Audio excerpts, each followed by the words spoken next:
వేదిక మీద ఉన్నటువంటి పెద్దలందరికీ, అలాగే ముఖ్యంగా ఈ అమ్మ ఫౌండేషన్ స్థాపించి మరి అప్పటి నుంచి ఇప్పటి వరకు కూడా స్టార్ట్ చేసినప్పటి నుంచి ఇప్పటి వరకు కూడా ఎన్నో ఆటంకాలు ఎదురైనా కూడా దీన్ని ముందుకు తీసుకెళ్తూ, ఎందుకంటే తన కటిక పేదరికంలో ఉన్నా కూడా తన ఉద్యమ స్ఫూర్తిని మర్చిపోకుండా ప్రజలకు ఏదో ఒకటి చేయాలనే ఉద్దేశంతో, తనకేం లేకున్నా కూడా అక్కడనో ఇక్కడనో అడిగి పేద ప్రజలకు పెట్టాలన్న ఒక మంచి ఆలోచనతో పోతున్నటువంటి సుభద్రమ్మ గారికి, అలాగే ఈ రోజు వారి అమ్మగారి వర్ధంతి సందర్భంగా మనకి దుప్పట్లు పంపిణీ చేయడానికి ఇక్కడికి చేసినటువంటి నేతాజీ గారికి నా ప్రత్యేక నమస్కారాలు తెలియజేసుకుంటున్నాను.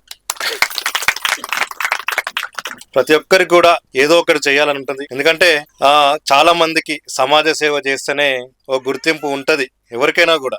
ఇప్పుడు మన చిన్నప్పటి నుంచి చూస్తూనే ఉన్నాము, మన బళ్ళల్లో లేకుంటే గుళ్ళలో చెప్తూనే ఉంటారు, ఇప్పుడు మానవ సేవ మాధవ సేవ అంటారు. మనము మానవ సేవ చేస్తేనే, మనుషులకు సాయం చేస్తే ఆ సాయం దేవుని చేసినట్టే అని మనకు చర్చిలో చెప్తారు, లేకుంటే గుళ్ళల్లో చెప్తారు, మసీదులో చెప్తారు, అన్నిట్లో కూడా అదే చెప్తారు. కాకపోతే చాలా మంది అవి మర్చిపోయి ఎక్కువగా మనము గుళ్ళలను చర్చిలను అక్కడికే వారికే మనం ఎక్కువ సేవలు చేస్తూ ఉంటాము.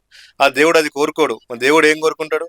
నాతో పాటు ఇప్పుడు మీరందరూ ఏ స్థాయిలో ఉన్నారో వాళ్ళని కూడా, మీరు ఏ స్థాయిలో ఉన్నారో ఆ స్థాయికి తీసుకురావాలి. మీ పక్కలను కూడా ఒక్కరికైనా సాయం చేసి, ఆ పక్కనికి ఒక్కరికైనా సాయం చేసి మీ స్థాయికి తీసుకురావచ్చే ఉద్దేశంతో మీరు ఉండాలి.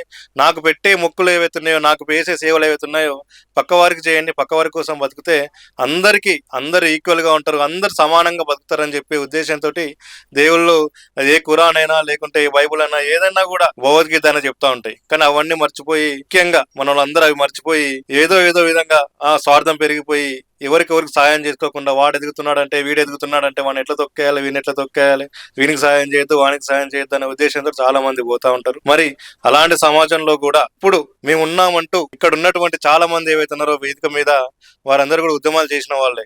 వారి కోసం కాకుండా నేను కూడా అనుకుంటా ఉండేవాడిని, మా నాన్న ఇంత సంపాదించిండు, మా అమ్మ ఇంత సంపాదించింది, చాలా మందికి మా నాన్న పేరు చెప్పి అమ్మ పేరు చెప్పి కోట్లు సంపాదించుకున్నారు, కానీ మాకేం చేసుకోలేదు కానీ అని మేము అనుకుంటా ఉండే. చూస్తూ ఉంటాం మా నాన్నగారి దోస్తులైనా కూడా, ఆయనతో పనిచేసిన వాళ్ళైనా కూడా, ఆయన లాయర్లైనా కూడా, లేకుంటే ఆయనతో ఉద్యమాలు చేసిన వాళ్ళు కూడా మంచి మంచి బిల్డింగ్లు కట్టుకొని కార్లలో తిరుగుతూ, లేకుంటే కోట్లు సంపాదించుకుని ప్రత్యేకంగా పక్కనే ఉండేవాళ్ళు. కానీ మరి మాకేమీ లేకపోయిండే అని చిన్నప్పుడు అనుకునేది. కానీ మేము లోపలికి పోతా ఉంటే, ఊర్లకి పోయినా ఎక్కడికి పోయినా కూడా వారికి గుర్తించారు, రామన్న కొడుకు వచ్చిందని ఇంత ముద్ద బట్టి మమ్మల్ని ప్రేమగా ఆప్యాయంగా మమ్మల్ని ఇంట్లోకి తీసుకొని అది చేయడమే మాకు ఎంతో గొప్పగా అనిపిస్తుంది. అంటే మాకు ఆస్తులు ఇవ్వకపోయినా కూడా ఆయన ఉద్యమ స్ఫూర్తి ఇచ్చిండు, ఆయన ఒక ప్రేమ అనురాగాలు ఇచ్చిపోయిండు, అదే ఒక విలువలు ఇచ్చిండు, అవే ఎక్కువ ఆస్తులు మేము ఫీల్ అయినాము.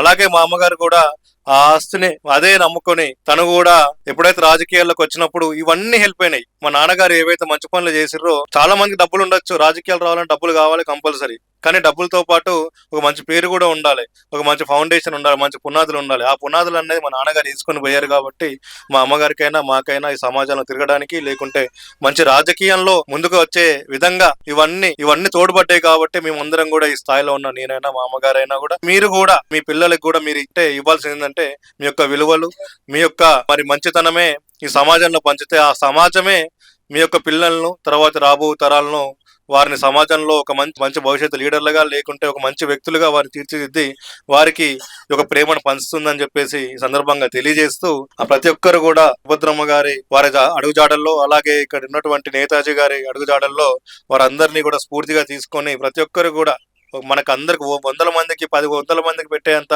మనకు లేకున్నా కనీసం ఇంటి పక్కనికి బుక్కడి అన్నం పెట్టేంత కూడా ఉంటుంది. కాబట్టి ఏదో ఒక రూపంలో మీ అందరూ సాయం చేస్తూ ప్రతి ఒక్కరిని సమానంగా చూడాలని చెప్పేసి సందర్భంగా తెలియజేస్తూ, మరి ఇంత మంచి అవకాశం ఇచ్చినటువంటి ఈ యొక్క ఆర్గనైజేషన్, అమ్మ ఆర్గనైజేషన్కి నేను కూడా ఒక 100 దుప్పట్లు నేను ఇచ్చిపోతాను.